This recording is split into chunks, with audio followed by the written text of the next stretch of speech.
Welcome back to this week's edition of Mac Nation News.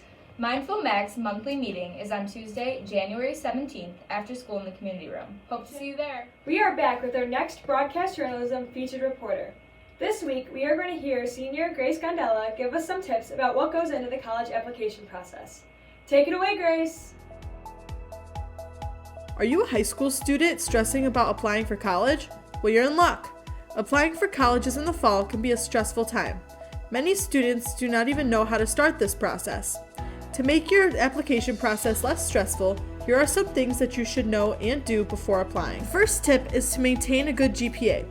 As soon as you start high school, you want to make sure that you obtain good grades from all of your classes.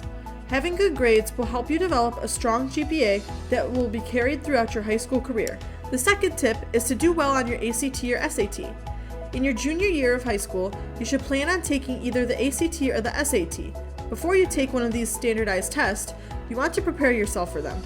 This could include having a personal tutor or even just a practice workbook. The higher your score is, you are more likely to receive academic scholarships from universities. The third tip is to meet with your college counselor. Many high schools have at least one college counselor to advise students on finding and applying to colleges. College counselors keep you on top of your deadlines and graduation requirements. It is important that you converse with your college counselor about your interests, strengths, and goals to help you find schools that suit you not only academically, but financially and culturally as well. College counselors are pros at helping you research schools and narrowing down your list to the ones that interest you the most. Checking in with your college counselor, even if it's just once a month, will make sure that you are on the right track. Tip number 4 is to create a list of college characteristics. Before you start your college research, you should compile a list of characteristics that you are looking for in a college. Creating a list will help you narrow down your research for which school would be the best fit for you.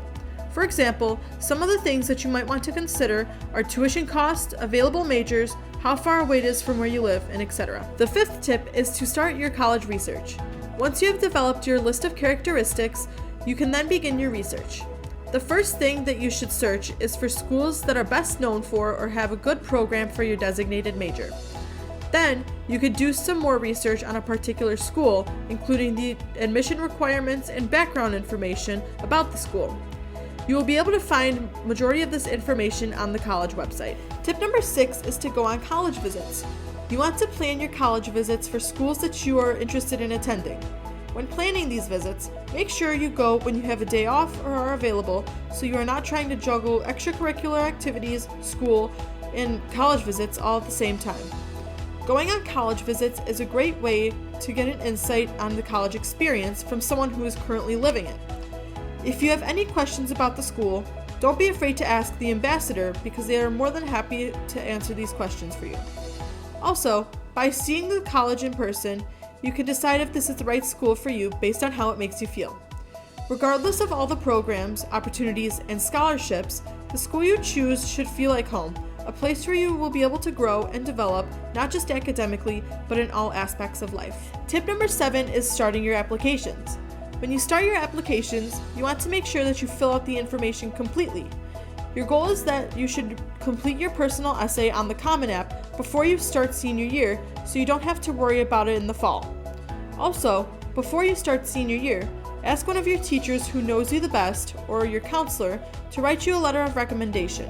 Hopefully, now that you have these 7 tips about what you should know before applying to colleges and universities, your application process should not be as stressful or hectic.